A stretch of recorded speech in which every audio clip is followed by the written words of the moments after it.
some basic types of interviews. Number one is whether you want to use a structured interview or unstructured interview.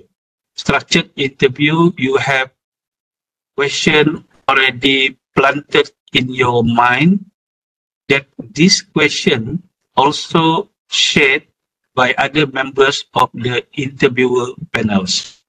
Meaning to say you already have the question, the standard question to ask.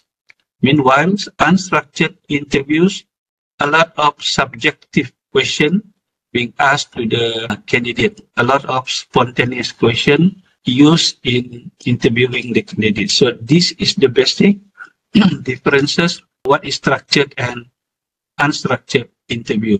If you use the structured interview, you actually guided to end up having the right people to be recruited. This is the main difference between structured and unstructured interview.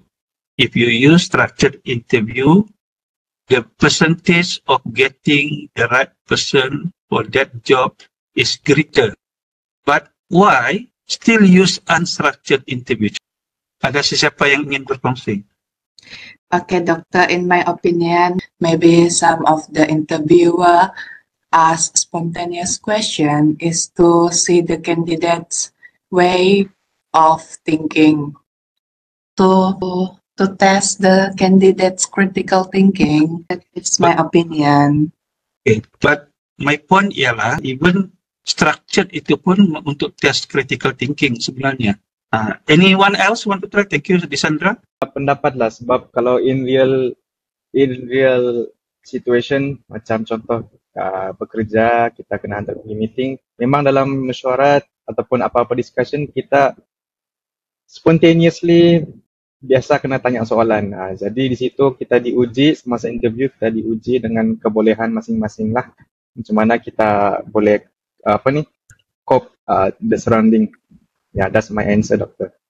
Okay, thank you, Irfan. So according to Irfan, sometimes people use unstructured interviews because in real later on, your instantaneous, your spontaneous ideas is needed. Itu according to Irfan lah. Masih juga tidak begitu tepat, good answers.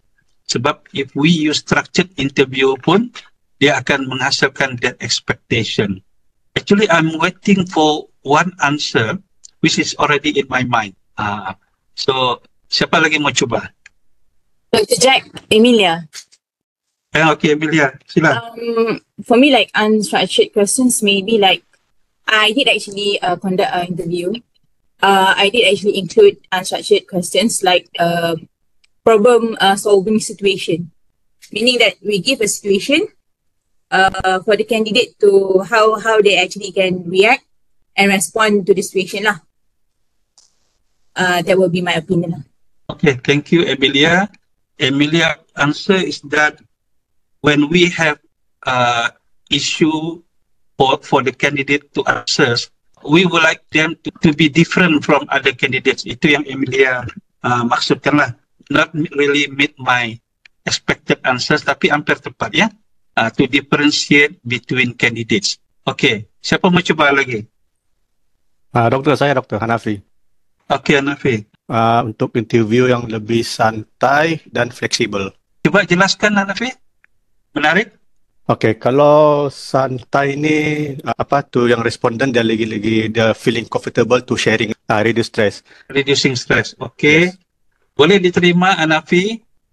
Masih lagi belum sampai ke poin yang saya perlukan. Terima kasih, Hanafi. Last one, siapa mau try? Selamat malam, Doktor. Wilfred sini. Okay, Wilfred, yes, Wilfred. Yeah, so structured interview ni actually is a set of predetermined question lah yang employer sudah ada set dalam dia punya mind, and actually dia guide dia untuk towards from one step to another step, from one question to another question lah. So we expect a pre-set punya answer jugalah. Let's say kalau dia tidak dapat jawab, maybe it won't proceed to the next step lah atau next level. Prof, itu sih punya ya. Okay, thank you, Wilfred. So I think the rest of you pun ada idea sendiri. My answers very simple. Yeah, in which sometimes why we post unstructured interview, we want a clear answer actually. Because sometimes bila kita guna structured interview tu, dia macam multiple choice question.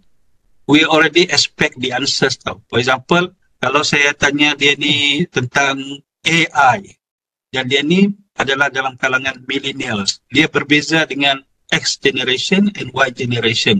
So I already predetermined the answer. Tapi saya mau further clarification. So what I'm trying to say tadi ialah semua jawapan di Sandra, Irfan, Emiliana, Anafi dan Wilfred betul, ya. Tapi the point ialah the interviewer want to further understand your answers, yeah, and then to differentiate, because when you interview, you have groups of interviewees, group of applicants. You are about to select or to choose a particular candidate, tapi belum sampai untuk memilih kandidat itu.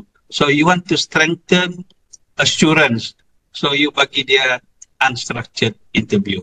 That is why sometimes people still using unstructured interview, even though research said that if you want to hire or recruit the right employees, you better use structured interviews. Because these structured interviews, if you remember, we formulate from expert subject matter industries, peers and CEO, about what actually that particular position entails, or what that particular job description of that particular position is already being researched. And from that research, collection of data, you formulate into structured questioning. Like what Wilfred was saying just now, he determined answers already in place.